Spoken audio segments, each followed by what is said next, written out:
मेरी आवाज आप लोगों को आ रही होगी, अगर नहीं आ रही होगी तो एक बार इन्फॉर्म कर दें।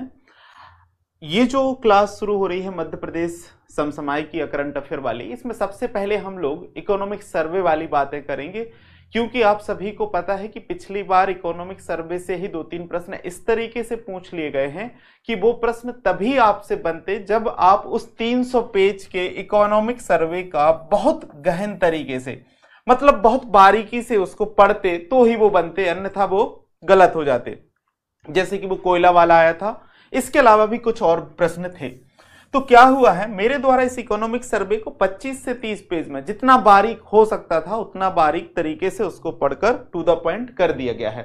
पीडीएफ जो रहेगी वो हिंद एकेडमी के ऐप पर आपको उपलब्ध करा दी जाएगी, और साथ ही साथ ये जो क्लासेस हैं वो भी आपको मैं उपलब्ध करा दूंगा। इन पूरी क्लासेस में मेरा एक भी इनपुट नहीं है। अगर कुछ लोग, क्या है, जब हम प्री की तैयारी कर रहे होते हैं या आप लोग पढ़ रहे होते हैं तो उस समय आप लोग को डाटा को लेकर बहुत सारी कंफ्यूजन हो रही होती है। इस पूरी क्लास में, आज की जो क्लास होगी इसके अलावा एक क्लास और होगी, इन पूरी क्लास में मेरा एक भी इनपुट नहीं है। अगर किसी को ऐसा लगता है कि यहां पर डाटा को लेकर कुछ मतभेद है, आपके पास डाटा अलग है और मेरे द्वारा बताया गया जो भी डाटा है वो अलग है, तो आप उसको क्रॉस चेक कर सकते हो मध्य प्रदेश इकोनॉमिक सर्वे जो है उसको उठाकर, ठीक है। और इसके बाद जो करंट अफेयर वाली क्लास, जैसे कि पिछले साल वाली क्लास रही, वो बहुत अच्छी रही, सफल रही, क्योंकि उसमें से प्रश्न आ गए थे। तो मेरे द्वारा जो मध्य प्रदेश का करंट अफेयर तैयार किया जाता है उसके लिए मैं करता ये हूं कि मध्य प्रदेश की जितनी भी वेबसाइट हैं वहां पर जो चर्चा में रहा होता है, उनके द्वारा जो आदेश, उनके द्वारा जो विज्ञापन होते हैं या जो सूचना प्रेषित की जा रही होती है उस पर आधारित होता पूरा करंट अफेयर।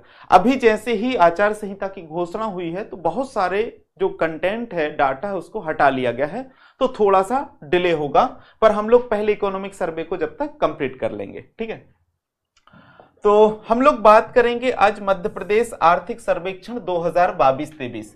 तो जब तक मैं डेट ना लिखूं स्पेसिफिक, तब तक आपको समझना है कि ये डाटा 2023 से रिलेटेड है, ठीक है, सबसे करंट है। और आप सभी लोग जानते हैं कि जब 17 दिसंबर को आपका एग्जाम होगा तो उस समय तक कोई भी जो है आपका आर्थिक सर्वेक्षण या किसी प्रकार का डाटा नहीं आएगा और इसी को मान्य माना जाएगा, ठीक है ना। चलो, कुछ लोग इस क्लास को बाद में देखेंगे तो उनको भी, जिनको पीडीएफ चाहिए है, जरूरत है, उनको लगता है कि नहीं लिखना है, बस अभी सुन लेते हैं, बाद में पढ़ना है, तो वो ऐप पर, हिंद एकेडमी के ऐप पर आपको दे दी जाएगी।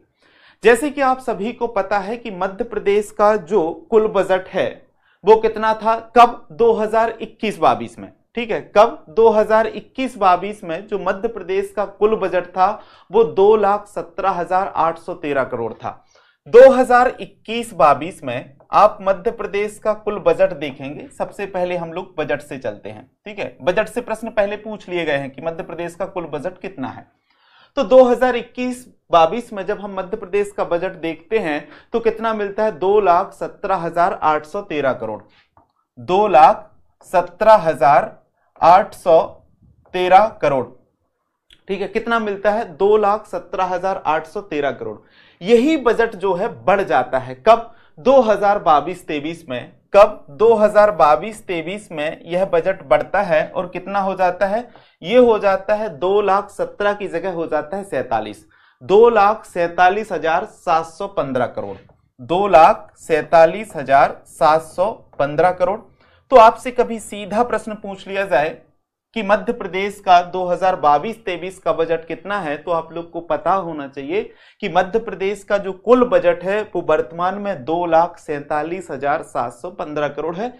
अगर मोटे तौर पर मुख्य परीक्षा में लिखने वाले लोग इस तरीके से भी लिख सकते हैं, लगभग 2.5 लाख करोड़। प्री के लिए सीधा याद कर लो, मुख्य परीक्षा वाले उसको 2.5 करोड़ याद कर सकते हैं, ठीक है।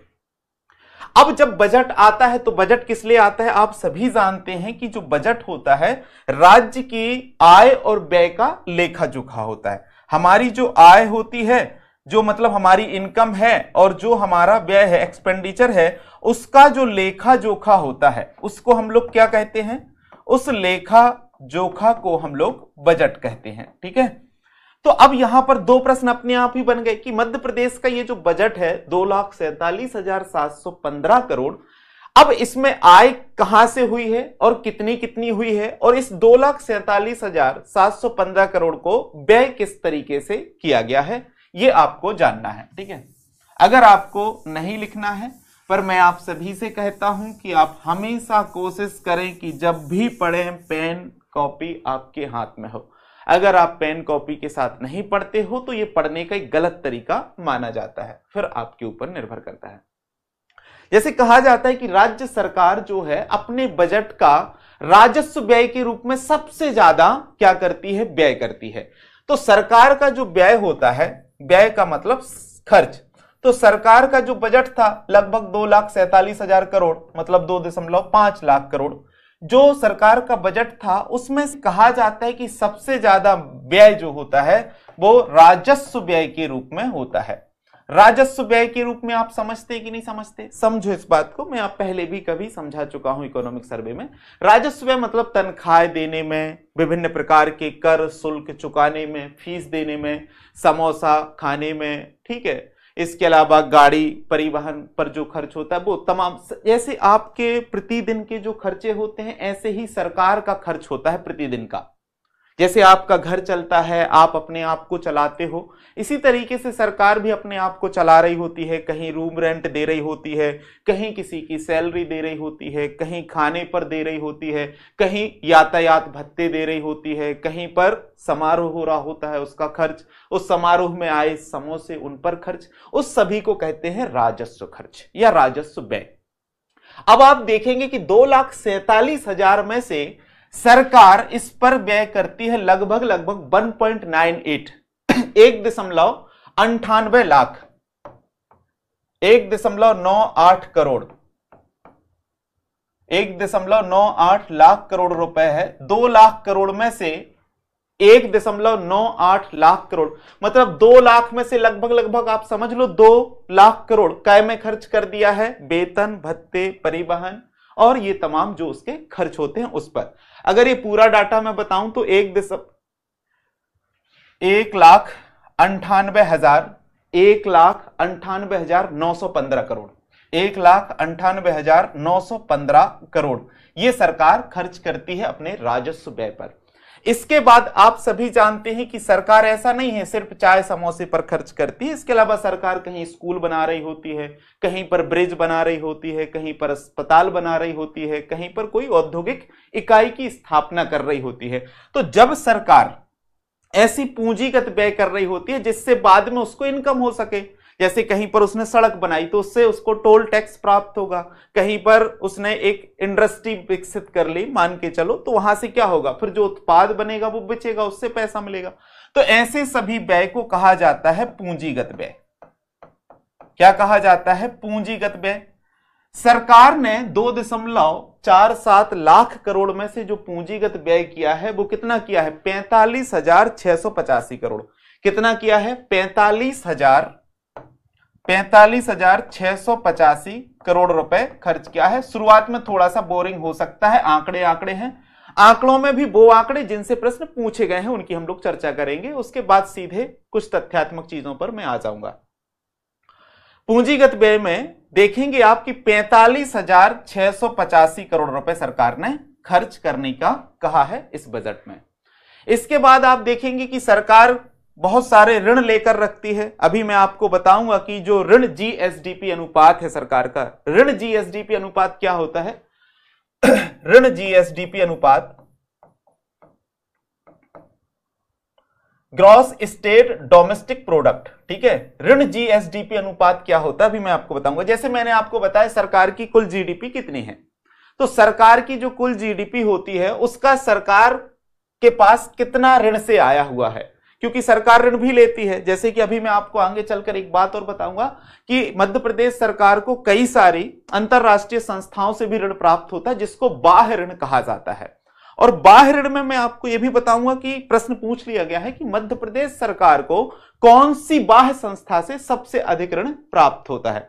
तो आप देखेंगे कि सरकार जो है अपने व्यय में एक उसका ऋण व्यय भी है, ऋण भुगतान का व्यय वो लगभग होता है उसका 3111 करोड़। कितना? 3111 करोड़ रुपए सरकार इस तरीके से खर्च कर रही होती है। तो सरकार का ये बजट होता है, सरकार का ये व्यय होता है। चलो अब मैं आपको बता दूंगा सरकार की आय के कुछ स्रोत, क्योंकि वहां से प्रश्न पूछ लिया गया है। एक प्रश्न पूछा गया था, अच्छा स्लाइड में कुछ प्रश्न तो रह गए हैं, चलो ठीक है, खैर छोड़ो उनको। जैसे एक प्रश्न पूछ लिया गया था कि मध्य प्रदेश सरकार की आय का सबसे बड़ा स्रोत क्या है। जैसे प्रश्न ही पूछ लेता हूं, मैं यहां पे पूछ ही ले रहा हूं, प्रश्न पूछ ले रहा हूं कि मध्य प्रदेश जो सरकार है, मध्य प्रदेश जो सरकार है उसकी आय का सबसे बड़ा स्रोत क्या है। मध्य प्रदेश सरकार की आय का सबसे बड़ा स्रोत क्या है, सबसे बड़ा स्रोत क्या है। अगर मैं ऑप्शन दे दूं, ए बिक्री कर, दूसरा बी ऑप्शन दे दूं SGST, सी ऑप्शन दे दूं स्टाम्प शुल्क, और आपको डी ऑप्शन दे देता हूं कृषि कर। तो आप मुझे जवाब दें अभी कि सरकार की आय का सबसे बड़ा स्रोत क्या होगा। बिक्री कर, SGST, स्टाम्प शुल्क, कृषि कर। तो आप मुझे सही जवाब दें, आपका जवाब क्या है। सभी लोग, जितने लोग भी देख रहे हैं, एक बार कमेंट बॉक्स में जरूर लिख दें ABCD में से, ठीक है। आपका कुछ नहीं जाएगा, बस इससे ये पता जरूर चल जाएगा कि आप क्या सोचते हैं। जैसे कि इन्होंने कहा स्टाम्प शुल्क, किसी ने कहा SGST, और लोगों का क्या कहना है। ABCD लिख देना, मैं समझ जाऊंगा कि आप क्या कहना चाह रहे हैं, ठीक है। तो पूरा टाइप करने से अच्छा है आप ABCD लिख दें, मैं समझ जाऊंगा कि आप क्या कहना चाह रहे हो। चलो जल्दी से लिख दें, क्योंकि इतना समय नहीं है हम लोगों के पास, पर दूसरे लोगों को लगेगा कि ये लोग टाइम पास कर रहे हैं। और जब आप लोग पढ़ते हैं तो आप लोगों के पास सबसे ज्यादा समय की कमी होती है। कब? जब आप पढ़ रहे होते हैं और खास करके वीडियो देख रहे होते हैं, तब आपको लगता है समय की बहुत कमी है। बाकी समय ही समय आपके पास है, जब आपकी रील चल रही होती है या तमाम तरीके की वीडियो आप चला रहे होते हैं, ठीक है। तो अब जिन लोगों ने बजट नहीं पढ़ा है उन लोगों को लगेगा कि बिक्री कर, ठीक है। लेकिन जब से GST आया है तो आपको पता है, चाहे वो केंद्र सरकार हो या राज्य सरकार हो, सबसे बड़ी आय का स्रोत उसका जो है वो क्या है, उसका स्रोत GST ही है, ठीक है। तो स्टेट GST जो है मध्य प्रदेश सरकार की आय का वर्तमान समय में सबसे बड़ा स्रोत है। क्या है? जो GST है वही उसकी आय का सबसे बड़ा स्रोत है, क्योंकि मध्य प्रदेश को लगभग इसी से 25,000 करोड़ रुपए प्राप्त होते हैं। कितने? 25,000 जो करोड़ रुपए हैं उसको SGST से प्राप्त होते हैं। उसके बाद बिक्री कर भी है, पर इससे नीचे है वो। तो सबसे ज्यादा या सबसे बड़ी आय का स्रोत है जो मध्य प्रदेश सरकार की, वो है SGST, ठीक है। तो अभी हमने खर्च बताया था, अब आपको आय के साधन बता रहे हैं, ठीक है, कि सरकार के आय के स्रोत क्या है, ठीक है। आय के स्रोत क्या है? तो मैंने आपको बताया कि जो सबसे बड़ा आय का स्रोत है, जो सबसे बड़ा आय का स्रोत है वो क्या है? SGST है, स्टेट GST है सबसे बड़ा आय का स्रोत। अब आपको क्या है? स्टेट GST है। इसके अलावा एक चीज मैंने और बताई आपको अभी कि कर के अलावा हम लोगों को बाह्य जो संस्थाएं होती हैं उनसे वो ऋण प्राप्त हो रहा होता है। बाह्य जो ऋण प्राप्त हो रहा होता है, एक तो केंद्र सरकार अनुदान के रूप में दे रही होती है, इसके अलावा भारत की कुछ संस्थाएं हैं जैसे नाबार्ड है, RBI है, ये भी सरकार को, राज्य सरकार को ऋण दे रही होती हैं। पर अगर जब हम लोग बाहर की बात करते हैं तो इस इकोनॉमिक सर्वे में एक बात कही गई है कि मध्य प्रदेश सरकार को, जैसे कि आपका वर्ल्ड बैंक भी ऋण देती है, ठीक है, एशियाई इंफ्रास्ट्रक्चर डेवलपमेंट बैंक भी ऋण देती है, न्यू डेवलपमेंट बैंक ऋण देती है, इसके अलावा जापान की, जिसको जायका भी कहते हैं, वो भी इसको ऋण देती है, जर्मनी से भी ऋण प्राप्त होता है। पर जब हम इसके सबसे अधिक ऋण की बात करते हैं कि मध्य प्रदेश को सबसे अधिक ऋण बाह्य संस्थाओं में किससे प्राप्त होता है, तो वो होता है एशियाई विकास बैंक, एशियाई डेवलपमेंट बैंक, ADB। तो एशियाई डेवलपमेंट जो बैंक होता है उससे सबसे ज्यादा ऋण प्राप्त होता है मध्य प्रदेश सरकार को। और हम लोग बात कर ही रहे हैं 23-24 की, तो उस समय की ये बात होगी कि एशियाई डेवलपमेंट बैंक से सबसे ज्यादा बाह्य ऋण प्राप्त हुआ है। अब आप सभी जानते हैं कि हमारी जो आय का स्रोत होते हैं वो होते हैं हमारे द्वारा, सरकार के द्वारा लगाए गए कर। ठीक है, अब कर में एक प्रश्न पूछ लिया गया है, हमेशा पूछा जाता है, और मुझे उम्मीद है कि शायद अगर कभी पूछे तो यहीं से वो पूछेगा, क्योंकि इसको ऑथेंटिक सोर्स मान लिया जाता है। अब सरकार की आय के स्रोत होते हैं कर। कर आपने पढ़े हो जितने भी प्रकार के, केंद्रीय कर, राज्य कर, इस तरीके के, पर मोटे तौर पर कर को दो भागों में भी बांटा जाता है। एक होता है कर राजस्व और एक होता है गैर कर राजस्व। एक होता है कर राजस्व और दूसरा होता है गैर कर राजस्व। कर राजस्व का मतलब समझ लो थोड़ा सा। कर राजस्व का मतलब होता है, जैसे मान के चलो एक सेवा के बदले आपसे कुछ शुल्क ले लिया जाता है। ठीक है, जैसे आप जन्म प्रमाण पत्र या जाति प्रमाण पत्र बनवाने गए, सरकार ने कहा कि जन्म प्रमाण पत्र, जाति प्रमाण पत्र बनवाने की फीस है 10 रुपए, 20 रुपए, जो भी फीस है। तो इस तरीके के जो राजस्व प्राप्त होते हैं उसको कहते हैं कर राजस्व। इसी तरीके से सरकार के पास कुछ उत्पाद भी होते हैं जो राजस्व में नहीं आते, उन सभी को क्या कहा जाता है? गैर कर राजस्व कहा जाता है। कर राजस्व में क्या क्या शामिल है? जैसे आपको पता है भूमि राजस्व, सरकार क्या करती है, किसानों से 50 पैसे प्रति एकड़ वसूल करती है, उसको भूमि राजस्व कहते हैं। सरकार स्टाम्प पर भी कुछ पैसा वसूल करती है, पंजीकरण पर, रजिस्ट्रेशन जब आप करवाते हैं उसका भी सरकार फीस लेती है कि नहीं लेती?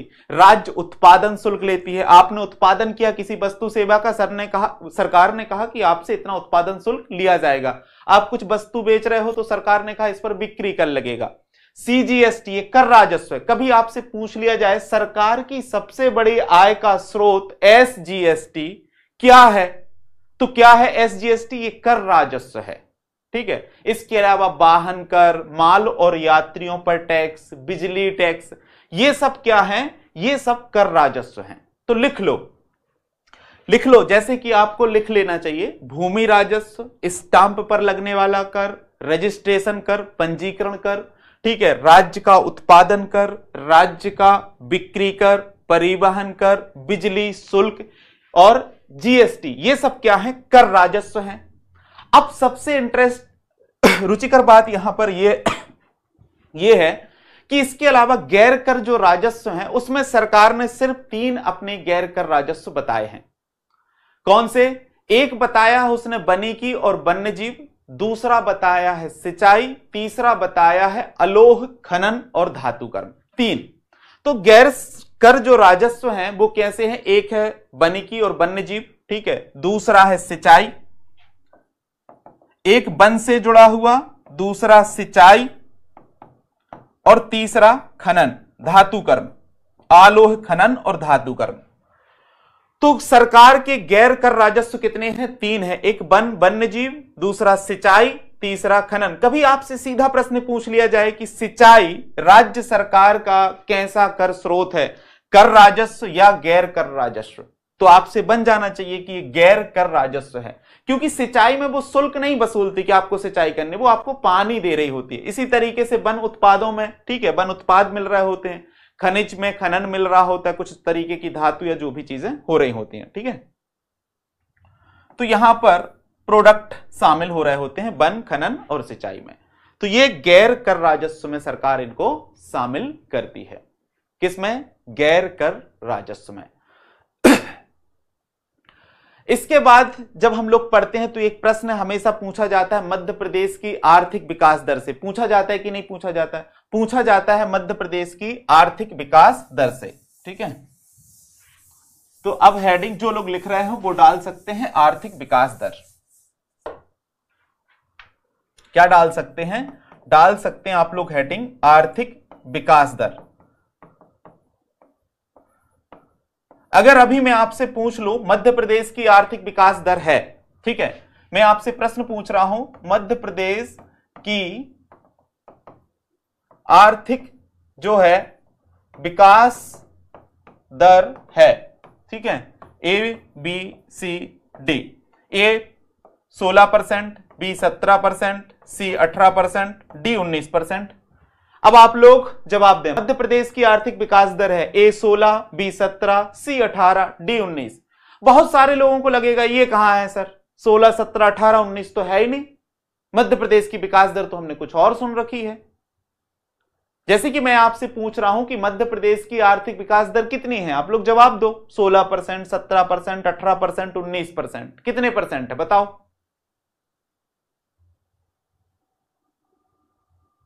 इसको ऐसे भी कर सकते हैं, 16 से 17, 17 से 18, 18 से 19, 19 से 20। अब जवाब दे दो, चलो ए बी सी डी। कुछ लोग कंफ्यूज हो जाते। अब जवाब दो। मध्य प्रदेश की आर्थिक विकास दर है 16 से 17, 17 से 18, 18 से 19, 19 से 20। बहुत सारे लोग बोलेंगे, सोचेंगे कि गलत है, ठीक है। जिन लोगों ने पढ़ा नहीं उनको लगेगा कि गलत है, क्योंकि आर्थिक विकास दर तो हमने सुना है कि 7-8% के आसपास रहती है, ठीक है। सही है, आप भी सही है। जिन लोगों को लग रहा है कि 7-8% रहती है वो भी सही है। चलो पढ़ो इसको, ठीक है। बन जाएगा 17 से 18, ए ऑप्शन इसका सही है। कैसे, अभी मैं आपको पढ़ा दे रहा हूं। आर्थिक विकास दर दो तरीके से मापी जाती है। एक मापी जाती है स्थिर मूल्यों पर। स्थिर मूल्यों पर, स्थिर मूल्य का मतलब होता है कि एक आधार वर्ष मान लिया जाता है। जैसे कि आपका जो आधार वर्ष है वो है 2011-12। क्या है, 2011-12 हमारा आधार वर्ष है, आप सभी जानते हैं। और दूसरा होता है प्रचलित मूल्य। तो जो हमारे आर्थिक आंकड़े होते हैं वो दो तरीके से आ रहे होते हैं। एक आ रहे होते हैं स्थिर मूल्यों पर, जो कि एक आधार वर्ष मान लिया जाता है उस पर, और दूसरे आ रहे होते हैं प्रचलित मूल्यों पर, ठीक है। इसमें मुद्रास्फीति का प्रभाव नहीं पड़ता है। प्रचलित मूल्यों पर मुद्रास्फीति का प्रभाव पड़ रहा होता है, मतलब महंगाई का प्रभाव पड़ रहा होता है। तो कभी आपसे प्रश्न पूछ लिया जाए कि प्रचलित मूल्य जो होते हैं किससे प्रभावित होते हैं, तो हमेशा प्रचलित जो मूल्य होते हैं वो मुद्रास्फीति या महंगाई से प्रभावित होते हैं। इसीलिए हमेशा एक कॉमन सेंस आपका होना चाहिए कि स्थिर मूल्यों से ज्यादा कीमतें प्रचलित मूल्यों की होगी। अब एक और इंटरेस्ट क्या पता ये शब्द बोलता हूं जैसे सॉरी, हमारा आधार वर्ष बदलने की भी बात की जा रही है। एक समिति ने सिफारिश की है, कभी आपसे प्रश्न पूछ लिया जाए कि भारत सरकार के द्वारा आधार वर्ष जो 2011-12 है उसको बदल दिया जाएगा। हमारा आधार वर्ष जो है 11-12 है, इसको बदलकर 2017-18 करने की सिफारिश कर दी गई है। तो कभी आपसे प्रश्न पूछ लिया जाए कि आधार वर्ष 2011-12 को बदलकर कर दिया जाएगा 17, 18, 18, 19, 19, 20, 20, 21, तो आपको पता होना चाहिए कि हमारा आधार वर्ष बदलकर 2017-18 कर दिया जाएगा। क्योंकि अब 11-12 देखो ना कितने साल पुरानी बात हो गई, लगभग 10-11 साल तो हो ही गए। तो स्थिर मूल्यों पर जो हमारी आर्थिक विकास दर है वो कितनी है। जब हम स्थिर मूल्यों पर अपनी आर्थिक विकास दर देखेंगे तो आपको पता चलेगा कि वो है 7.06%। कितनी है, स्थिर मूल्यों पर है 7.06%। तो ये भी सही है। कभी किसी ने पूछ लिया कि आर्थिक विकास दर कितनी है, तो 7.06% भी सही है। और प्रचलित मूल्यों पर है 16.43%। कितनी है, 16.43%। 16.43%। तो अब जैसे कि मैंने आपको ऑप्शन दिया था 16 से 17, 17 से 18, 18 से 19, 19 से 20, इसका मतलब था वो 16 से 17 सही हो जाता। अब जब ऐसा प्रश्न पूछ लिया जाता है तो हाय तौबा मचाकर सब लोग क्या करते हैं, याचिका लगाते हैं, रद्द करवाने की कोशिश करते हैं। ऐसे कैसे पूछ लिया, उसमें लिखा नहीं था कि आर्थिक विकास दर कौन से भावों पर पूछ रहा है, स्थिर मूल्यों पर, प्रचलित मूल्यों पर, और फिर जानबूझकर ही अपने एग्जाम को फिर उलझा लेते हैं हम लोग, ठीक है। तो पहले से पता हो कि ठीक यार 16.43 भी सही है क्योंकि प्रचलित मूल्यों पर इतना है, तो अपने आप ही क्या हो जाता, आपका सही हो जाता, ठीक है। इसके अलावा इकोनॉमिक सर्वे में बहुत सारी बातें बताई गई हैं, मैं रुक रुक के आपको बताते जाऊंगा, आप इसको याद करते जाएंगे। जब आप इसको याद करेंगे ना तो आपकी आंसर राइटिंग भी इंप्रूव होगी और आपके जो आंकड़े हैं वो भी एकदम सटीक हो जाएंगे, क्योंकि इससे अच्छा कोई स्रोत नहीं माना जाता है, ठीक है। जो इकोनॉमिक सर्वे होता है वो आता ही इसलिए है कि आपको आंकड़ों पर जितनी भी दुविधा है, कंफ्यूजन है, वो सब आपका क्लियर हो जाए। तो इकोनॉमिक सर्वे बहुत अच्छा होता है आंकड़ों की पुष्टि के लिए। इसके बाद इसमें बताया गया था, क्या बताया गया है कि प्रति व्यक्ति आय। तो जैसे कि पूछा जाता है कि मध्य प्रदेश की प्रति व्यक्ति आय कितनी है, ये तो प्रश्न आ भी चुका है, ठीक है। तो जैसे कि आपको पता होना चाहिए प्रति व्यक्ति आय, प्रति व्यक्ति आय, मैंने आपसे कहा है, पहले ही कहा है कि हमारे आंकड़े दो तरीके से आते हैं। एक आते हैं आपके स्थिर मूल्यों पर, किस पर? स्थिर मूल्यों पर, और दूसरे आते हैं आपके प्रचलित मूल्यों पर।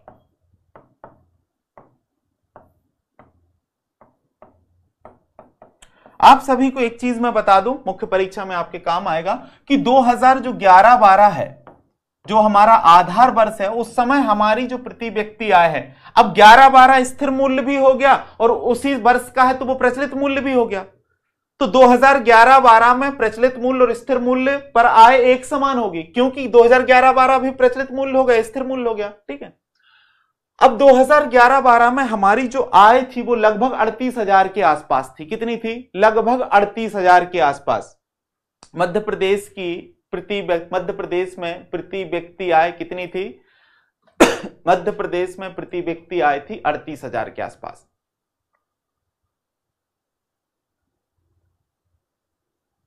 कितनी थी? 38,000। फिर उसके बाद बढ़कर कितनी हो गई? 65,000 हो गई। कितनी हो गई? 65,000 हो गई। 65,000 किस पर? स्थिर मूल्यों पर। स्थिर मूल्यों पर हमारी जो है प्रति व्यक्ति आय है वो बढ़कर कितनी हो जाती है? वो बढ़कर हो जाती है लगभग 65,000 रुपए।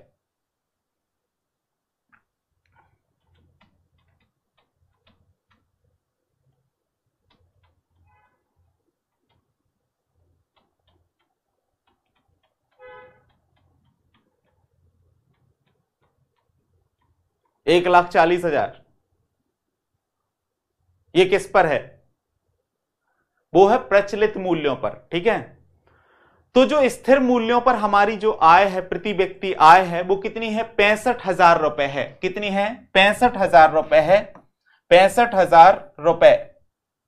और जब हम प्रचलित मूल्यों पर बात करते हैं तो वो है 1,40,583, ठीक है। तो 1,40,000 स्वर्ण पटेल जो आप कह रहे हो ना, वो क्या है? प्रचलित मूल्यों पर है, ठीक है। प्रचलित मूल्यों पर है 1,40,000। कितनी है? 1,40,583 रुपए।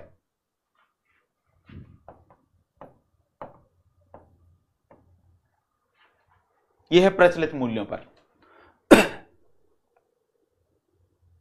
फिर इसके अलावा आप बजट में हमेशा एक चीज पढ़ेंगे, राजस्व अधिक, राजस्व घाटा, प्राथमिक घाटा, ठीक है। ये तीन चीजें और पढ़ते हैं जिनसे प्रश्न पूछे जाते हैं।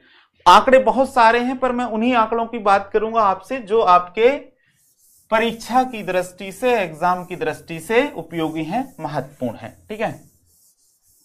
आप सभी को बता दें कि 2004-5 से लेकर 2004-5 से लेकर 2018 तक, कब तक?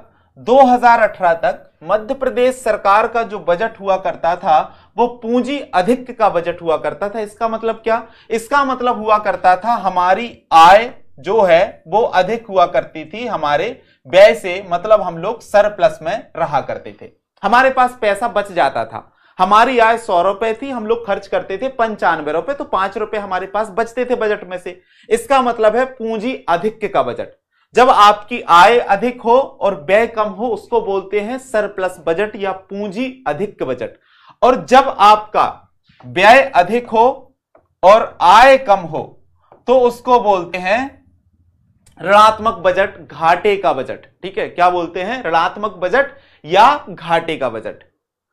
तो जब आपकी आय अधिक व्यय कम होता है तो उसको बोलते हैं सरप्लस बजट, और जब आपका व्यय अधिक आय कम होती है तो उसको बोलते हैं ऋणात्मक बजट या घाटे का बजट। अगर कभी आपसे पूछ लिया जाए, क्योंकि इसमें इस आर्थिक समीक्षा में इस तरीके से हाईलाइट किया गया है कि मध्य प्रदेश में 2004-5 से लेकर 2018 तक क्या है, हमारा जो बजट था वो पूंजी अधिक का बजट था। तो कभी सीधे पूछ लिया जाए 2004-5 से लेकर 2018 तक मध्य प्रदेश का बजट था ऋणात्मक बजट, पूंजी अधिक बजट, ठीक है, घाटे का बजट, इस तरीके से चार कोई से ऑप्शन बना दिए जाएंगे। तो 2004-5 से लेकर 2018 तक हमारा सरप्लस का बजट था। उसके बाद हमारा जो बजट है अब 2018 के बाद से वो कैसा है, वो है ऋणात्मक बजट, घाटा होने लगा। और हमारा जो राजस्व घाटा है, क्या है, राजस्व घाटा।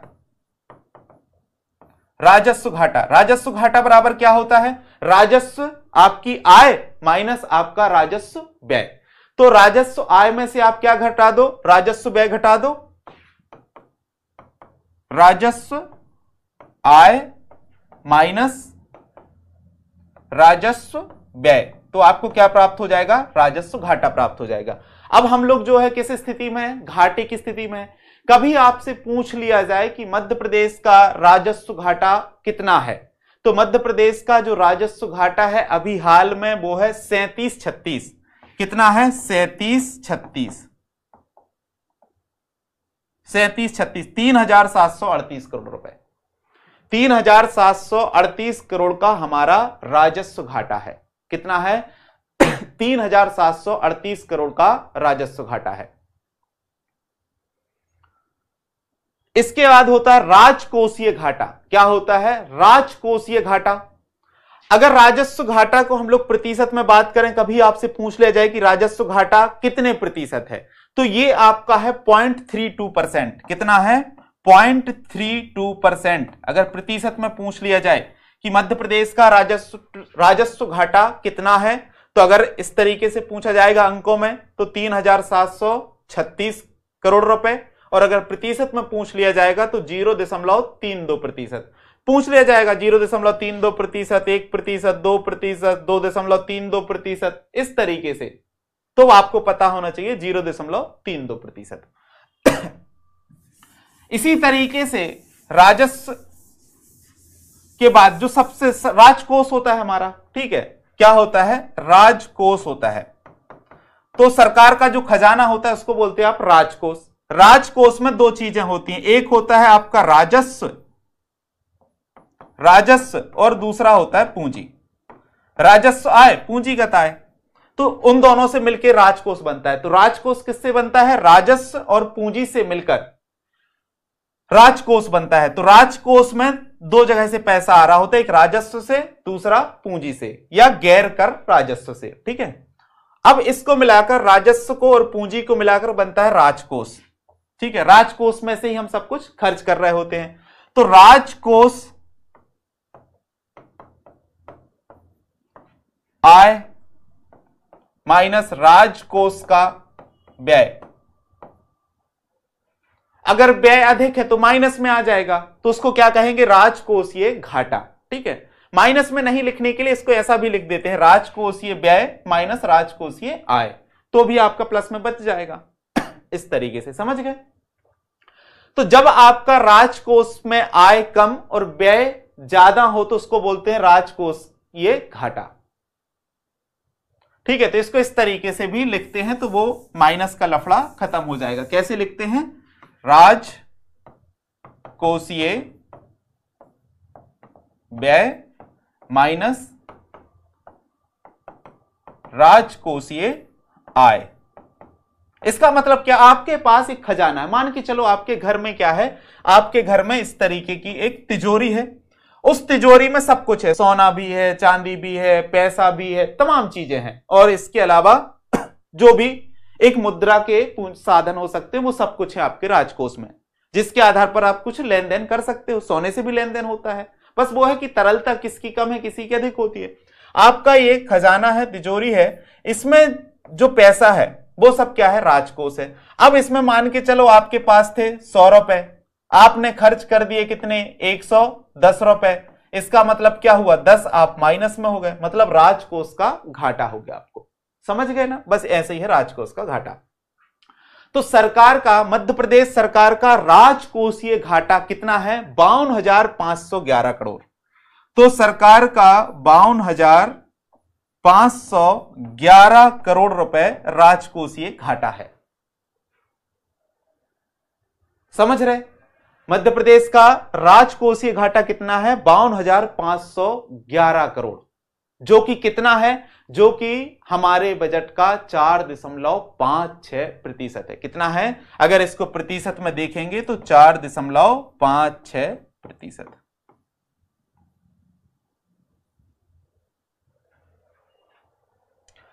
तो एक हुआ था राजस्व घाटा, दूसरा हुआ राजकोषीय घाटा, एक तीसरा होता है प्राथमिक घाटा। क्या होता है? प्राथमिक घाटा। देखो कभी कभी क्या होता है ना, प्राथमिक घाटा को पहले हम समझ लेंगे फिर आपको बता देंगे।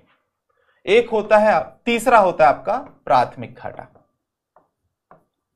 आप सभी जानते हैं कि ऐसा नहीं है कि हमेशा आप जो खर्च कर रहे होते हो वो सब चाय पानी नाश्ते पर खर्च कर रहे होते हो, ठीक है। आपके पास थे 100 रुपए। कितने थे? 100 रुपए थे आपके पास। आपने इस 100 रुपए में से 110 रुपए खर्च किए हैं।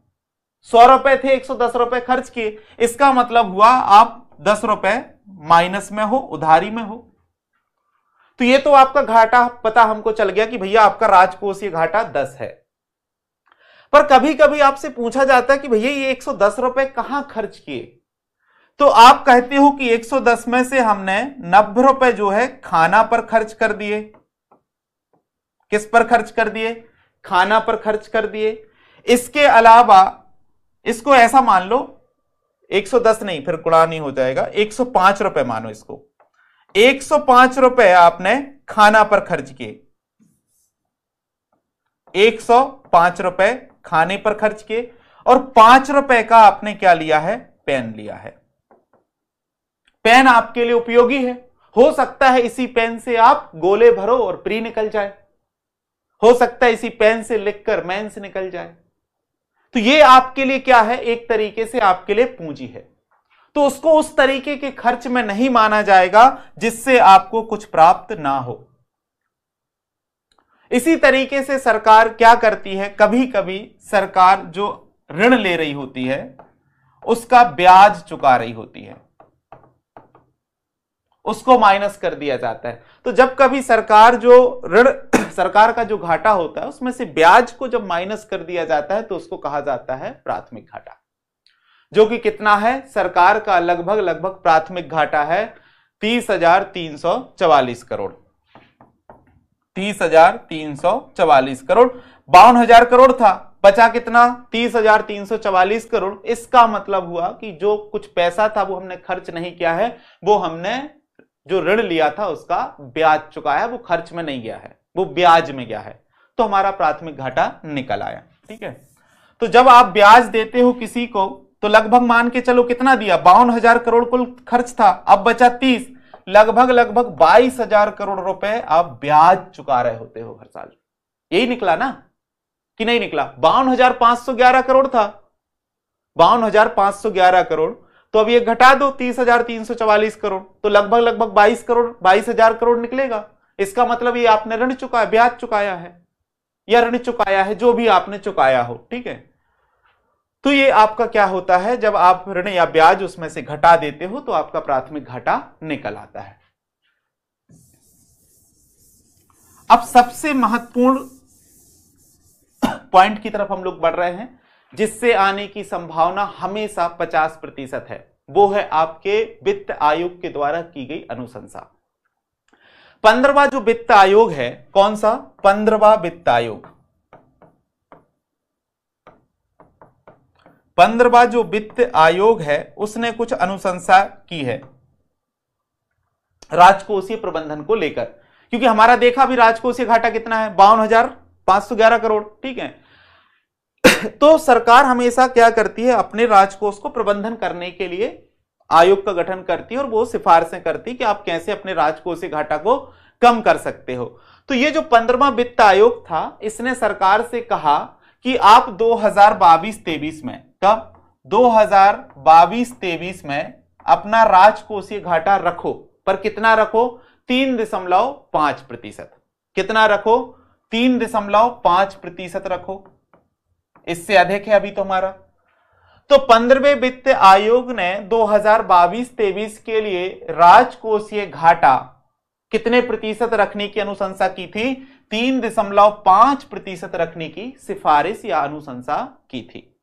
उसके बाद उसने कहा है कि 2023 के बाद 2023-24 से लेकर 2025-26 से लेकर 2025-26 में आपको राजकोषीय घाटा अपना 3% करना है।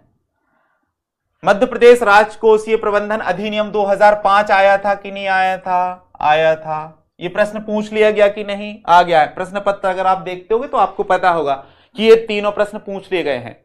राजकोषीय प्रबंधन अधिनियम भी पूछ लिया गया है, ये रेट भी पूछ ली गई है। तो 15वें वित्त आयोग ने सिफारिश की है, कहा है कि मध्य प्रदेश सरकार आप अपना जो राजकोषीय घाटा है वो 2022-23 के लिए घटाओ और रखो 3.5%, और 2023-24, 24-25, 25-26 3 साल और आगे के जो है उसके लिए भी बताया कि आगे के 3 साल 23-24, 24-25, 25-26 के लिए आपको रखना है 3%। कितना रखना है? 3% रखना है। कितना रखना है? 3%। अब जैसे कि मैंने कहा आपसे, क्या कहा? हम लोग राजस्व अधिक वाले बजट को अपना रहे हैं अभी कि राजस्व घाटे वाले? आप सभी जानते हैं हमारा जो बजट है वो घाटे का बजट है। कैसा बजट है? घाटे का बजट। घाटे का बजट तो समझते हो ना आप? आपके बजट का व्यय, जो आपके बजट का व्यय होता है वो अधिक होता है बजट की आय से, तो उसको बोलते हो आप घाटे का बजट। जब बजट का व्यय बजट की आय से क्या हो, बजट का जो व्यय है वो अधिक हो आपकी आय से, तो उसको बोलते हैं घाटे का बजट। अब जब घाटे का बजट होता है सरकार का, तो सरकार इस समय क्या कर रही होती है? इस समय ऋण ले रही होती है। मान के चलो आपके पास जेब में 100 रुपए हैं, आपको खर्च करने 110 रुपए, तो 10 रुपए क्या करोगे? उधार लोगे ना किसी से। तो सरकार जब उधार लेती है तो उसको कहा जाता है कि सरकार की जो जीडीपी है उसमें अनुपात पूछा जाता है, ऋण जीएसडीपी अनुपात जिसको कहा जाता है। ऋण जीएसडीपी मतलब ऋण सकल घरेलू राज्य उत्पाद, ठीक है, ग्रॉस स्टेट डोमेस्टिक प्रोडक्ट इसको बोलते हैं। सकल घरेलू उत्पाद जो होता है, सकल राज्य घरेलू उत्पाद, तो ऋण सकल राज्य घरेलू उत्पाद जो अनुपात है वो कितना है मध्य प्रदेश का? अभी तक आपने सुना हो नहीं सुना हो, मैं आपको बता दूं, ये है 29%। मतलब आपकी जितनी जीडीपी है, सकल घरेलू उत्पाद है। सकल घरेलू उत्पाद का मतलब क्या होता है? एक वित्तीय वर्ष के दौरान आप अपनी सीमा के भीतर जितनी वस्तु और सेवा का अंतिम मौद्रिक मूल्य आंकते हो उसको कहा जाता है सकल घरेलू उत्पाद। राज्य की सीमा के भीतर एक वित्तीय वर्ष में वस्तु और सेवा का अंतिम मौद्रिक जो मूल्य होता है उसको कहा जाता है जीडीपी, स्टेट जीडीपी, राज्य सकल घरेलू उत्पाद। अब जो हमारा सकल घरेलू उत्पाद है उसका हमने ऋण ले रखा है 29%। मान के चलो आपके पास अभी कितने हैं? 100 रुपए हैं। तो ये 100 रुपए आपके नहीं है, इस 100 रुपए में से 29 रुपए तो आपने उधार ले रखे हैं। मतलब वास्तविक रूप में आपके पास सिर्फ और सिर्फ 71 रुपीज है। 71 ही हुए ना? हाँ,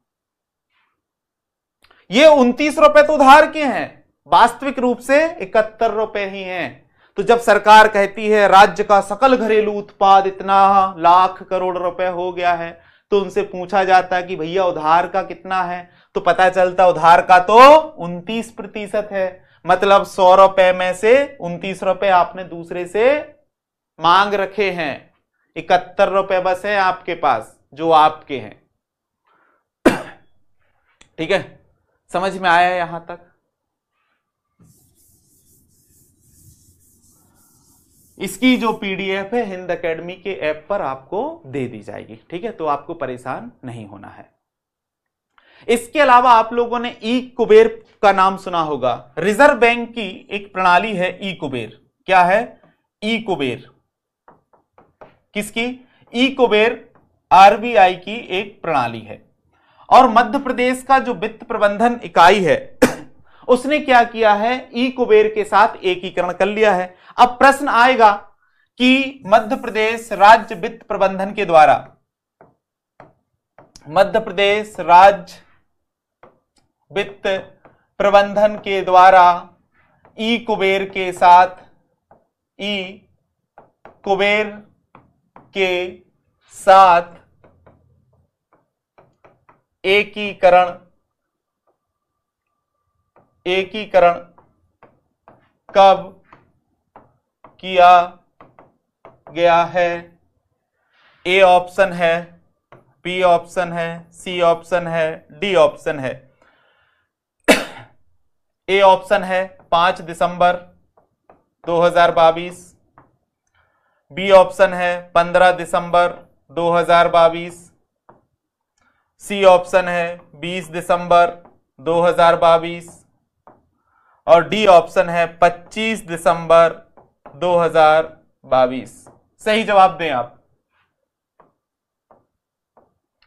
मध्य प्रदेश राज्य वित्त प्रबंधन के द्वारा आरबीआई की ई कुबेर प्रणाली के साथ एकीकरण किया गया है 5 दिसंबर 2022, 15 दिसंबर 2022, 20 दिसंबर 2022, 25 दिसंबर 2022।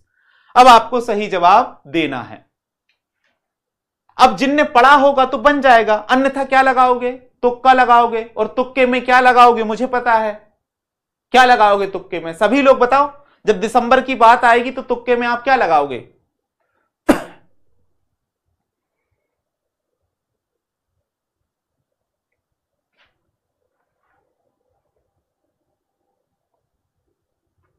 जवाब दे दे, फटाफट दे दो, इतना विलंब क्यों? सॉरी, इतना विलंब नहीं चलेगा, फटाफट। 25 दिसंबर तुक्का लगा रहे, ठीक है, फटाफट लगाएं। सभी लिख दो ना, ABCD लिखो ना, इतना क्यों टाइप करते रहते हो मेरे भाई?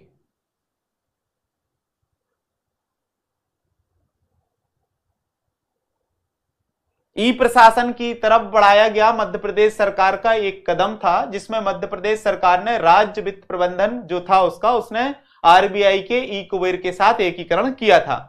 कब? 5 दिसंबर 2022, 15 दिसंबर 2022, 20 दिसंबर 2022, 25 दिसंबर 2022। डी डी बी डी, ठीक है। अब जब आपने नहीं पढ़ा है तो गलत होगा, मुझे पता है। इसका सही जवाब है 5 दिसंबर 2022, ठीक है। आर्थिक सर्वेक्षण के तीसरे पेज की लाइन है ये। तो कब? 5 दिसंबर 2022 को मध्य प्रदेश राज्य वित्त प्रबंधन ने आरबीआई के ई कुबेर के साथ क्या कर लिया था? एकीकरण कर लिया था, ठीक है। अब इससे क्या होता है? इससे होता यह है कि जो सरकार के बड़े बड़े ट्रांजैक्शन होते हैं उनमें सुविधा हो जाती है, सीधे आरबीआई के माध्यम से होते हैं, क्योंकि फिर बीच बीच में बहुत सारे मिडिल होते हैं, मिडिल बैंकिंग सिस्टम के माध्यम से जुड़े होते हैं। तो सरकार सीधे आरबीआई से जुड़ी और बड़े बड़े ट्रांजैक्शन हो जाते हैं। अगर कभी फेल होते हैं तो फिर ऐसा नहीं बैंक को बोलो, फिर बैंक आरबीआई को बोलता, फिर दूसरे बैंक, तीसरे बैंक को, इस तरीके से सीधे होता है। अगर फेल वेल हो गया है तो तुरंत के तुरंत क्या होता है? राशि वापस आ जाती है खाते में। इसलिए सरकार को सहूलियत होती है, अनावश्यक जो सरकार के कामकाज होते हैं वो बच जाते हैं। इसके अलावा एक चीज मैं बता दूं कि मध्य प्रदेश की जो बैंकिंग व्यवस्था है, ठीक है, मध्य प्रदेश की बैंकिंग व्यवस्था से जुड़ा हुआ एक आंकड़ा इसमें बताया गया है, ऋण जमा अनुपात। ऋण जमा अनुपात, ऋण जमा अनुपात क्या है? आप सभी जानते हैं कि जो बैंक है, बैंक क्या है? एक वित्तीय संस्थान होते हैं जो क्या करते हैं? आपके जमा करने का काम करते हैं और दूसरे लोगों को ऋण देने का काम करते हैं। तो यह अनुपात पूछा जाता है, इसलिए पूछा जाता है क्योंकि बैंक दिवालिया ना हो जाए, जैसे कि बेसल जो मानक है उनका निर्धारण किया गया था। तो ये जो ऋण जमा अनुपात है ये हमेशा देखा जाता है। तो मध्य प्रदेश में देखा गया है कि जो ऋण जमा अनुपात, मतलब सीधा समझो कि बैंकों के पास जो जमा है उसमें उतने कितने प्रतिशत ऋण दे रखा है। अगर आपको पता चल जाए, मान के चलो कितना, 50 रुपए उसने ऋण दे रखा है और 50 रुपए क्या है उसके पास जमा है, गुणित 100, इसका मतलब क्या है, ऋण जमा अनुपात 100% है, सीधा सा निकल आया। मान के चलो उसने ऋण दे रखा है 25 रुपए, उसके पास जमा हुए हैं 100 रुपए, 25 चौके 100, 4 गुणित 100 25, मतलब उसने 25% ऋण दे रखा है अपनी जमा का। सीधा सा पता चल रहा है ना, 25 ऋण 100 जमा। समझ में आ गया होगा, इतनी तो गणित आपकी होगी मजबूत सॉरी। पर अगर आप लोगों से तुक्का लगाने को मैं कहूं कि एबीसीडी ऑप्शन दे दूं, पर एबीसीडी पर नहीं जाते, लंबा खिंच जाएगा, सीधा आपको बता देता हूं। मध्य प्रदेश में बताया गया है आर्थिक सर्वेक्षण में कि मध्य प्रदेश में जो ऋण जमा अनुपात है वो कितना है, वो है 72.6%। कितना है, 72.6%। सीधा सा मान लो कि अगर बैंकों के पास 100 रुपए जमा है तो उसमें से उसने 72 रुपए ऋण दे दिया है, ठीक है, सीधा इतना मान लो। तो मध्य प्रदेश में जो ऋण जमा अनुपात है वो 72.6% है, जो कि लगभग राष्ट्रीय मानक, जो कि राष्ट्र का मानक होता है 72.7%, उसके आसपास ही, उसके अनुकूल है, ठीक है। एक आंकड़ा और दिया गया है कि मध्य प्रदेश का जो सकल मूल वर्धन होता है, ग्रॉस वैल्यू एडिशन, जीबीए होता है, ग्रॉस वैल्यू एडिशन, उसमें परिवहन की कितनी हिस्सेदारी है, किसकी, परिवहन की। तो एक एक आंकड़ा है, कभी आपसे पूछ लिया जाए कि मध्य प्रदेश के ग्रॉस वैल्यू एडिशन में परिवहन की कितने हिस्सेदारी है, तो वो है लगभग 2.76%। 2.76% हिस्सेदारी है, कितनी, परिवहन की, मात्र परिवहन की, ठीक है।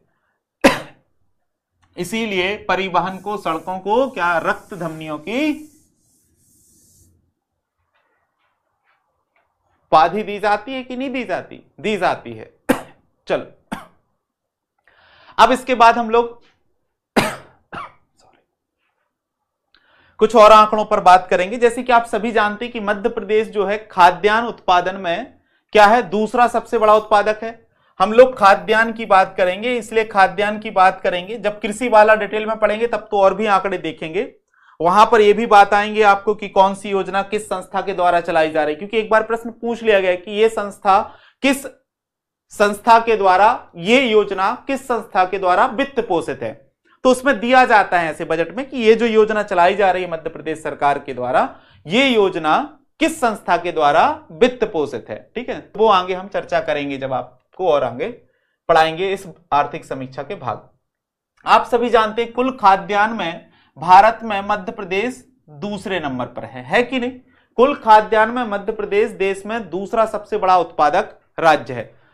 अब आपको मैं बता दूं कि 2022-23 में कुछ फसलों के हम प्रमुख आपको पढ़ाएंगे, जैसे गेहूं का पढ़ाएंगे, धान का पढ़ाएंगे, सोयाबीन का पढ़ाएंगे, कपास का पढ़ाएंगे, ठीक है।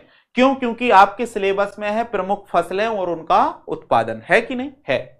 तो प्रमुख फसलें और उनका उत्पादन आपसे पूछ लिया जाएगा कभी कभार, तो आपको पता होना चाहिए कि जैसे इस बजट में, इसमें आर्थिक समीक्षा में कहा गया है कि मध्य प्रदेश में गेहूं का उत्पादन, क्योंकि गेहूं और धान, मध्य प्रदेश की प्रमुख फसल कौन सी है, मध्य प्रदेश की प्रमुख फसल में आता है स्थान गेहूं और धान का, पता है ना आपको, ठीक है। मध्य प्रदेश की दो प्रमुख फसलें मानी जाती हैं, एक गेहूं और एक धान। जो गेहूं का उत्पादन है वो मध्य प्रदेश में 352 लाख टन के आसपास है। कितना है, जो 2023 है उसमें गेहूं का उत्पादन 352 लाख टन है। कितना है, 352 लाख टन है। और फिर उसमें बताया गया है कि जो धान है उसका उत्पादन कितना है, धान का उत्पादन 131 लाख टन के आसपास है। 131 लाख टन। तो उत्पादन की दृष्टि से गेहूं प्रमुख फसल हो जाती है मध्य प्रदेश की, ठीक है।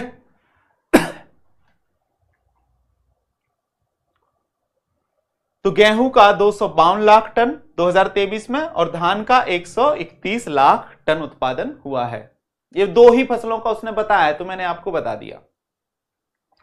अब कृषि से जुड़ा हुआ एक प्रश्न आता है, मध्य प्रदेश का शुद्ध सिंचित क्षेत्र। बार बार आपसे प्रश्न पूछा जाता है, कभी कभी प्रतिशत में पूछ लिया जाता है, कभी कभी रकबा में पूछ लिया जाता है, ठीक है। तो आपको पता होना चाहिए कि मध्य प्रदेश का बजट जो आर्थिक समीक्षा उसमें बताया गया है 2021-22 में। मध्य प्रदेश का जो शुद्ध सिंचित क्षेत्र है, क्या है, शुद्ध सिंचित क्षेत्र है, वो कितना है बताया गया है। कितना बताया गया है? बताया गया है 12,881 हेक्टेयर। ठीक है, 12,881 हेक्टेयर, 12,881 हेक्टेयर, मतलब 3 बिंदु और शून्य लगा देते तो हो जाता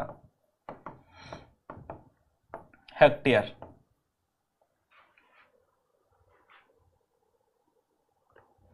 अगर 3 शून्य और लगा के इसको पढ़ोगे तो इकाई, दहाई, सैकड़ा, हजार, 10,000, लाख, 10 लाख, करोड़, 1,28,81,000 हेक्टेयर। इस तरीके से भी आप इसको पढ़ सकते हो। ठीक है, तो कंफ्यूज नहीं होना है। अगर 3 शून्य लगा दोगे तो हजार नहीं पढ़ना है, फिर आपको फिर क्या पढ़ोगे, 1,28,81,000 हेक्टेयर। ठीक है, इस तरीके से भी पढ़ सकते हो या लिख सकते हो 12,881,000 हेक्टेयर। यह है शुद्ध सिंचित क्षेत्र मध्य प्रदेश का। अब इसको कभी कभी प्रतिशत में निकालना हो तो जब ये आंकड़ा आपने पढ़ लिया, अब आपको मध्य प्रदेश का कुल क्षेत्रफल पता है, बस आपको पता चल जाएगा कि भाई कितने प्रतिशत हमारा शुद्ध सिंचित क्षेत्र है। तो इतना कैलकुलेशन अब आपको कर लेना है। समझ में आया कि नहीं आया? आ गया होगा। एक हमारे यहां पर एक धान और गेहूं का और मोटे अनाज का एक बात मैं बता दूं, मध्य प्रदेश सरकार ने अपनी आर्थिक समीक्षा में कहा है कि मध्य प्रदेश सरकार जो फसलों का उपार्जन करती है न्यूनतम समर्थन मूल्य पर, मिनिमम सपोर्ट प्राइस, न्यूनतम समर्थन मूल्य पर मध्य प्रदेश सरकार ने अपनी आर्थिक समीक्षा में कहा है कि वो गेहूं, धान और मोटे अनाज का उपार्जन करती है।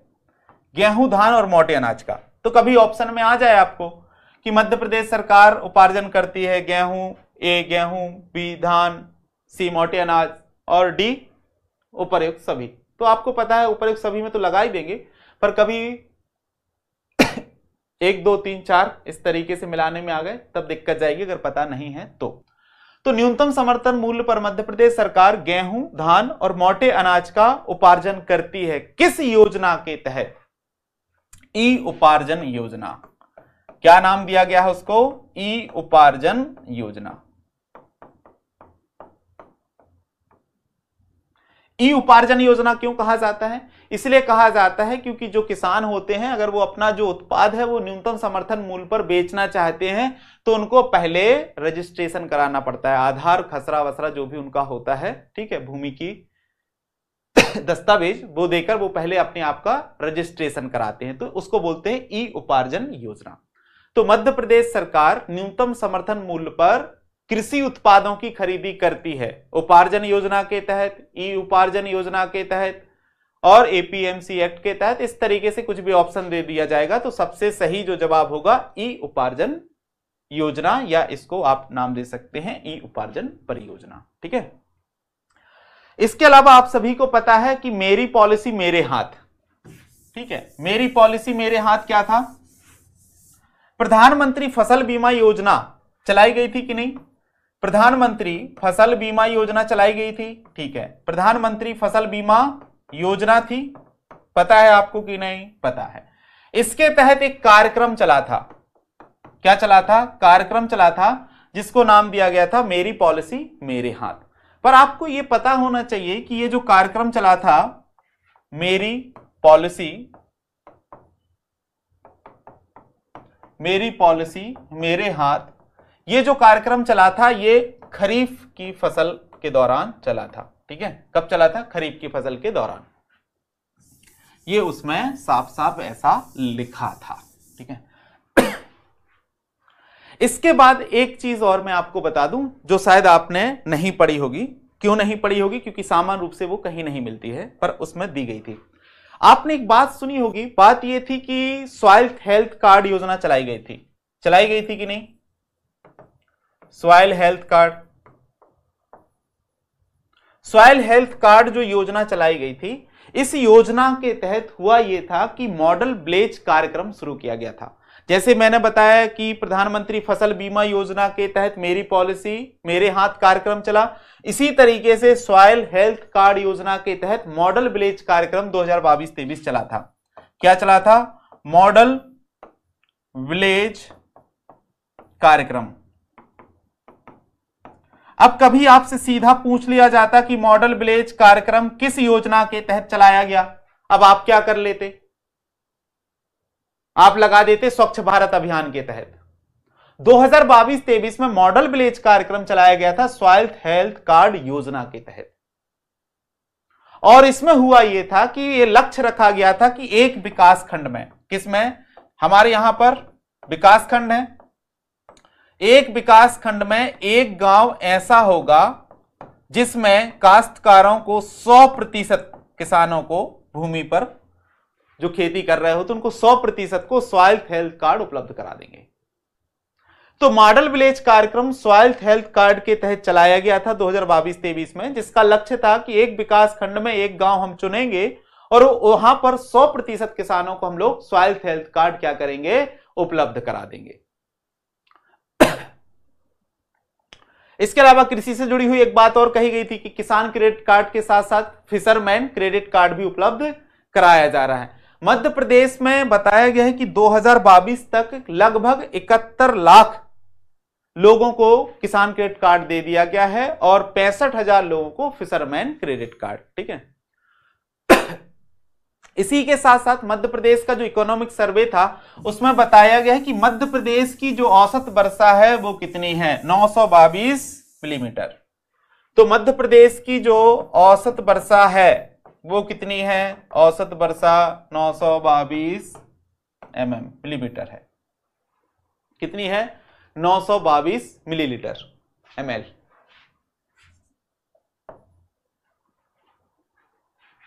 औसत वर्षा, तो मध्य प्रदेश में औसत वर्षा कितनी है? 922 ml है। ठीक है, कितनी है? 922 या 900, अगर 23 भी आ जाए तो चलेगा। 922 23 इसको आप कर सकते हो। 922 23 मिलीलीटर मध्य प्रदेश की औसत वर्षा है। अब ये प्रश्न नहीं आया क्या? आ गया, कई बार पूछ लिया गया। फिर आप कंफ्यूज होते हैं क्योंकि हम लोग किताबों में कुछ और पढ़ रहे होते हैं, कहीं पर कुछ कहीं पर कुछ। ठीक है, इसके अलावा कहा गया है, जैसे कि आपको मैंने बताया कि जो प्रश्न आया था वो ये आया था कि मध्य प्रदेश का कोयले के उत्पादन में कौन सा स्थान है। ठीक है, तो पूछा गया था कि कोयले के सकल उत्पादन में, ठीक है, टोटल में, एक होता है शुद्ध कोयला, ठीक है, एक सकल कोयला, इस तरीके से उसमें अलग अलग आंकड़े दिए गए थे। तो पूछा गया था सकल कोयला उत्पादन में मध्य प्रदेश का राष्ट्र में सकल में, किसमें? सकल में चौथा कहा गया है, शुद्ध में कहा गया था तीसरा, थर्ड। ठीक है, सकल में चौथा और शुद्ध में तीसरा कहा गया है। ठीक है, और ये साथ में ये भी कहा गया है कि जो 8 खनिज उत्पादक राज्य हैं उनमें से मध्य प्रदेश एक है।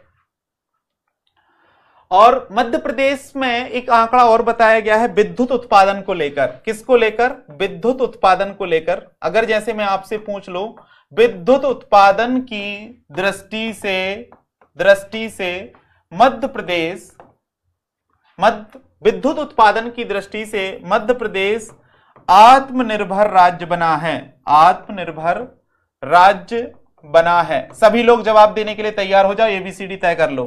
ABCD।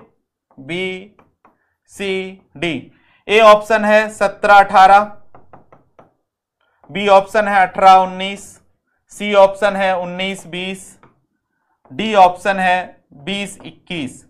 सही जवाब देना है आपको। विद्युत उत्पादन की दृष्टि से मध्य प्रदेश आत्मनिर्भर राज्य बना है। कब? 2017-18 में, 18-19 में, 19-20 में, 20-21 में। सही जवाब दो आप। विद्युत उत्पादन की दृष्टि से मध्य प्रदेश आत्मनिर्भर राज्य बना है कब?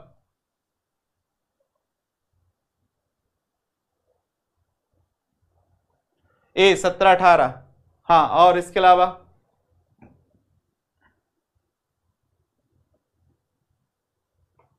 D option 20-21।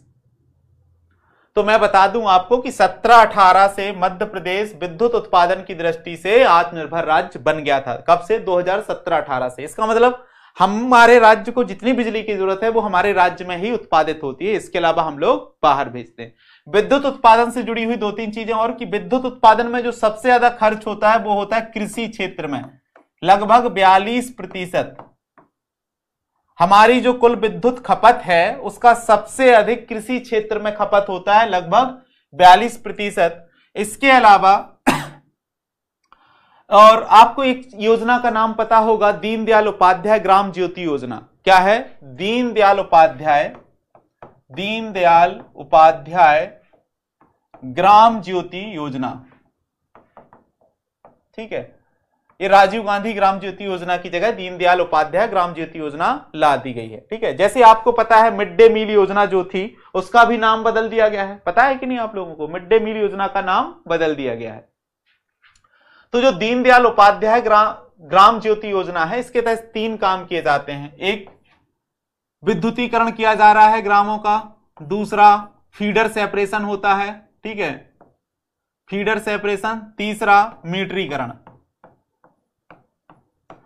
एक तो वो गांव जहां पर विद्युत है ही नहीं वहां विद्युत पहुंचाई जा रही है। दूसरा, एक होता है कृषि का फीडर, एक होता है उद्योगों का, एक होता है गांवों का। इस तरीके से फीडर सेपरेशन किया जा रहा है। और जिन गांवों में लाइट तो है पर मीटर नहीं है तो वहां पर मीटरीकरण किया जा रहा है। तो कभी पूछ लिया जाए, दीनदयाल उपाध्याय योजना के तहत काम किए जा रहे हैं विद्युतीकरण का, मीटरीकरण का और फीडर सेपरेशन का, तो तीनों काम किए जा रहे हैं, उपर्युक्त सभी सही हो जाएगा।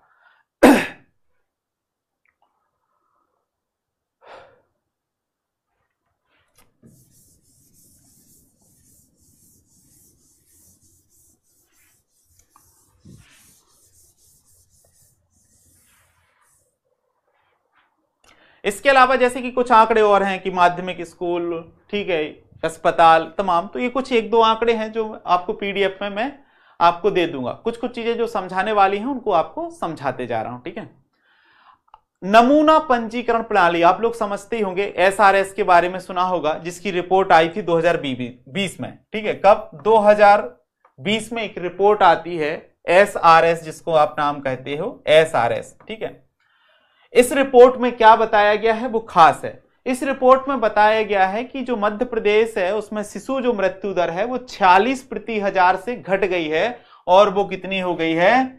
46 प्रति हजार से घटकर कितनी हो गई है?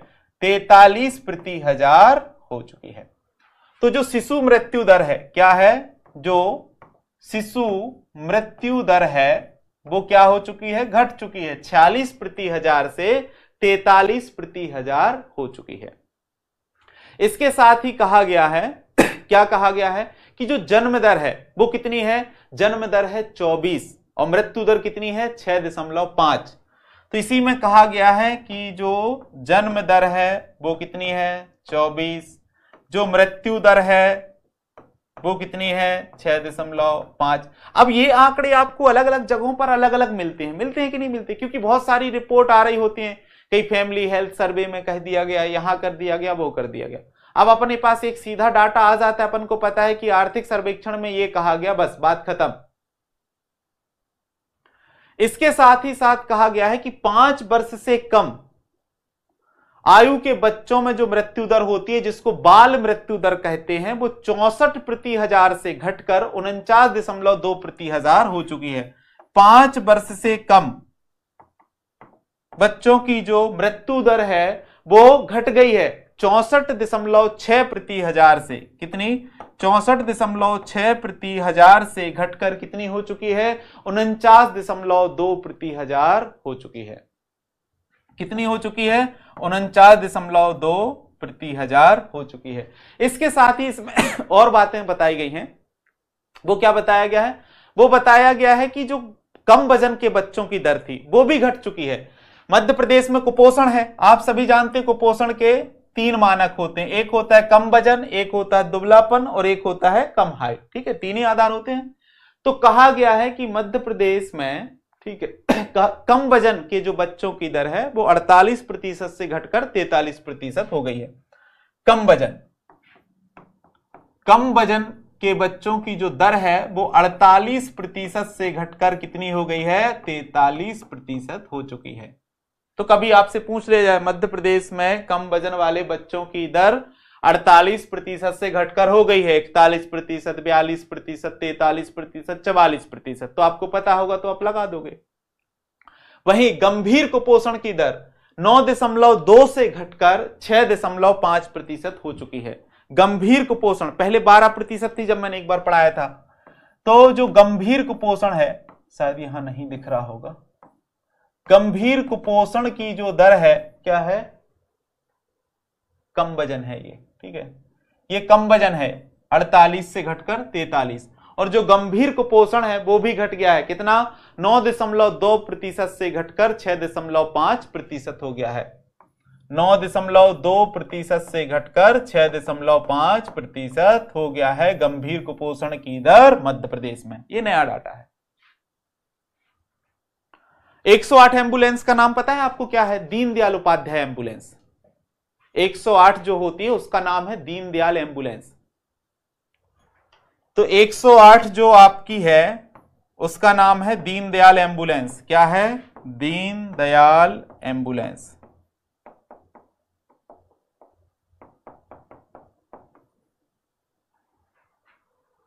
एक 108 का नाम क्या है, दीनदयाल एम्बुलेंस है।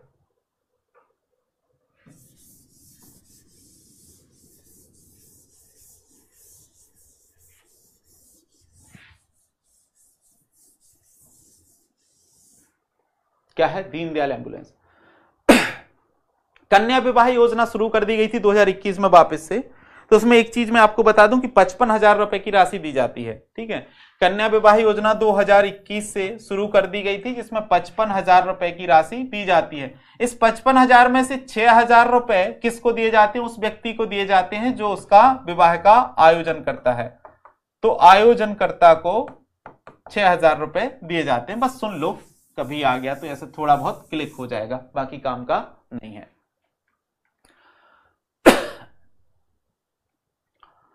स्मार्ट सिटी वाली बात ठीक है। आप सभी को पता है कि जो स्मार्ट सिटी मिशन चल रहा है उसके तहत मध्य प्रदेश में किस सेंटर की स्थापना की जा रही है। स्मार्ट सिटी मिशन के तहत जैसे कि आपको दो योजनाएं मैं बता रहा हूं, ठीक है। एक तो है प्रधानमंत्री आवास योजना, आवास योजना, ठीक है। आवास योजना का लक्ष्य है, इस प्रश्न को थोड़ा सा मैं कठिन बनाने जा रहा हूं। आवास योजना का लक्ष्य है, एक 2024 तक सबको आवास,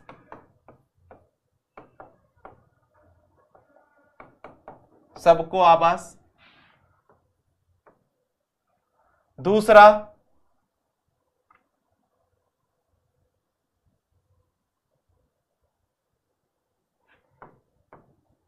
पलायन को रोकना। तीसरा,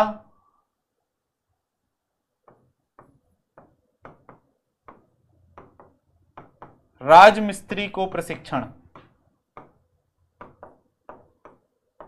ठीक है। ए ऑप्शन, एक और दो। बी ऑप्शन, एक, दो और तीन। सी ऑप्शन, एक और तीन। डी ऑप्शन, सिर्फ एक। जवाब दो।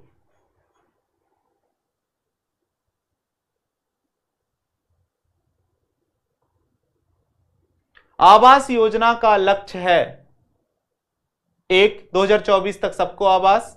बी, पलायन को रोकना। एक, 2024 तक सबको आवास। दो, पलायन को रोकना। तीन, राजमिस्त्री को प्रशिक्षण। ए है एक और दो, बी है एक, दो और तीन, सी है एक और तीन, डी है सिर्फ एक। जवाब दें सभी लोग प्लीज।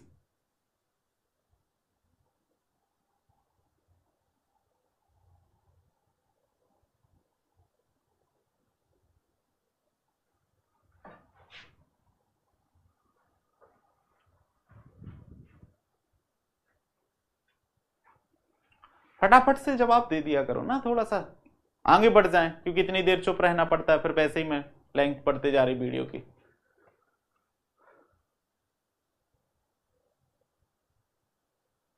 सबको लग रहा होगा कि, कुछ लोगों को लग रहा होगा या तो सिर्फ एक होगा या लग रहा है तीनों है, ठीक है। अब जिनने पढ़ा होगा उनसे ही बनेगा ये। इसका सही जवाब है सबको आवास और राजमिस्त्री को प्रशिक्षण। इसका सही जवाब है सी। सही जवाब क्या है? इसका सही जवाब है सी, सबको आवास देना और राजमिस्त्री को प्रशिक्षण देना। ठीक है,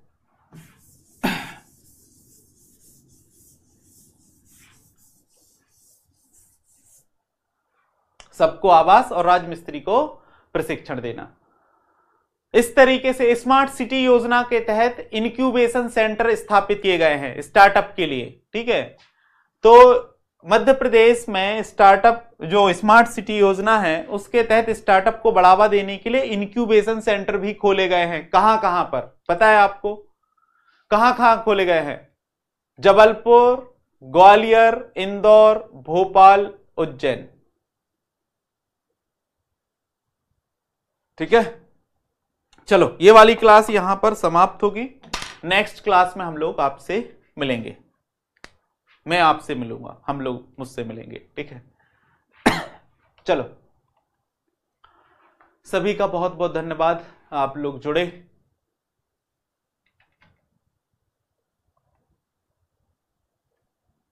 नेक्स्ट क्लास में मिलेंगे, ठीक है।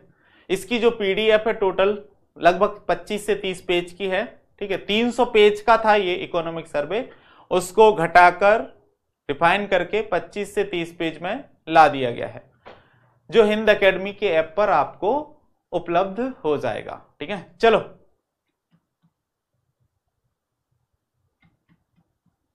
सभी को बाय बाय।